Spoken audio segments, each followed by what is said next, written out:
Who is the world's most enthusiastic person, other than Larry the Motivational Bird here?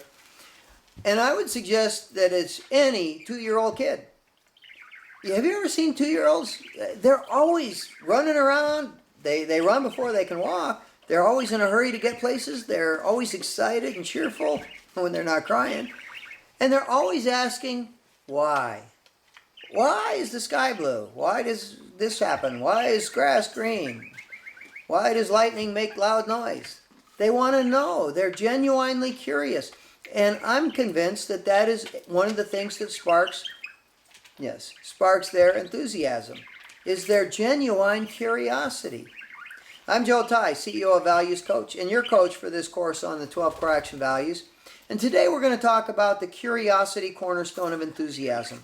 You know, it really is true. Enthusiastic people are curious. They want to know how the world works. They want to know how other people work. They want to know, how can I help you? They want to know why and how. Never why me, but why does the world work this way? How can I make the world work better? And if you want to be more enthusiastic, one of the most important things you can do is ask better questions.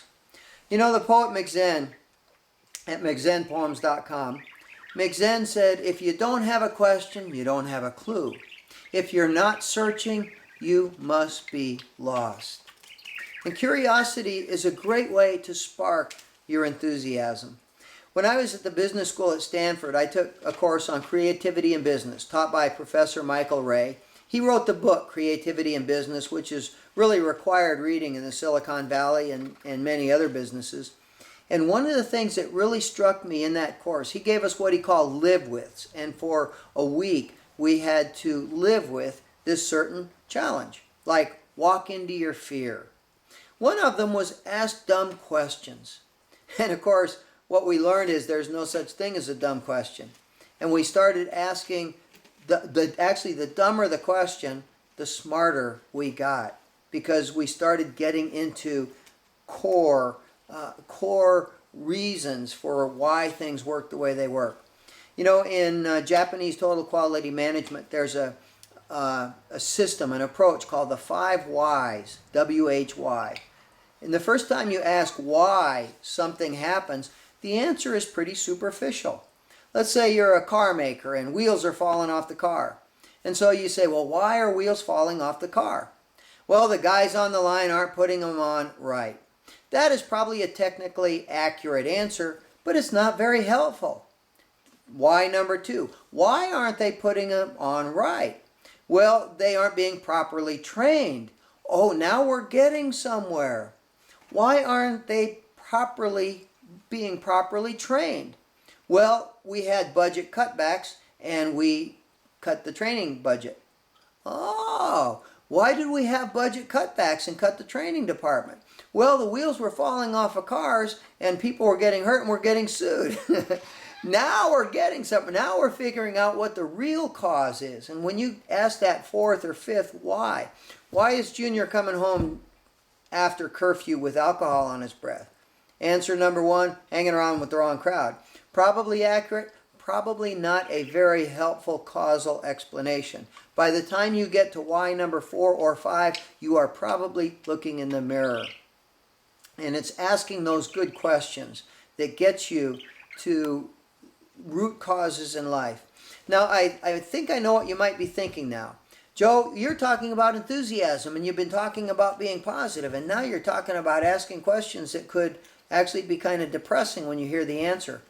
And what I would say to that is being enthusiastic does not necessarily mean you're always waving a pom-pom. Sometimes being enthusiastic means, going back to core action value number 1, honesty or authenticity, and core action value number 2, integrity. It means being honest with yourself, being honest about the world around you. And when you're curious, you start not only learning more good stuff, you start learning more about yourself. And it's important that you learn how to deal with that stuff. In today's world, when you start asking those questions, it is much easier to find the answers. One of the things that I often recommend to people is that you do a 360 evaluation of yourself. by which I mean you ask other people to fill out a questionnaire on you. Am I a good listener? Am I fun to be with? You know, this can be a very humbling experience, but if you're really open about it, if you're really curious, it can help you become much more authentic. I did this once. I had just been fired from my last real job. A friend of mine says if you haven't been fired at least 3 times, you're not trying hard enough. I was an overachiever. And so I asked a bunch of people who knew me pretty well to fill out this questionnaire. And one of the questions was, what do you think would be my ideal job? And one person wrote, you should be a travel writer. I thought that's the most ridiculous thing I've ever heard. What do you think are 2 of my favorite things to do today? Travel and write. And you know, if I had taken that to heart many years ago, who knows, maybe I would be a travel writer. And you know, when you start asking these questions, today in our technological age, it has gotten so easy to find the answers. With Google, with Wikipedia. You want to know why the sky is blue? In 30 seconds you can find that answer. When I was at the business school, there was a professor there named James March. And he had what he called the garbage can theory of intelligence. And he said, your mind is like a garbage can. You open up the top and you throw in all kinds of good stuff. And you close the top and you shake it up and you see what happens. And when you start asking really good questions, that's when the most creative things occur. That's when you can become more enthusiastic. So here's my challenge to you today. And that is to go out and ask some really dumb questions. Why is the sky blue? How does Amazon.com work, and what can I learn from it in my job or in my business? Ask some good questions. Ask some dumb questions. Find the answers. And at the end of the day, write down those answers and ask yourself, what has this told me about myself and about the world? How can it help me approach my life and my work with greater passion and joy and enthusiasm? You do that often enough, it will change your life. I'll see you tomorrow. We'll talk about having a sense of humor, the 4th cornerstone of enthusiasm. See you then.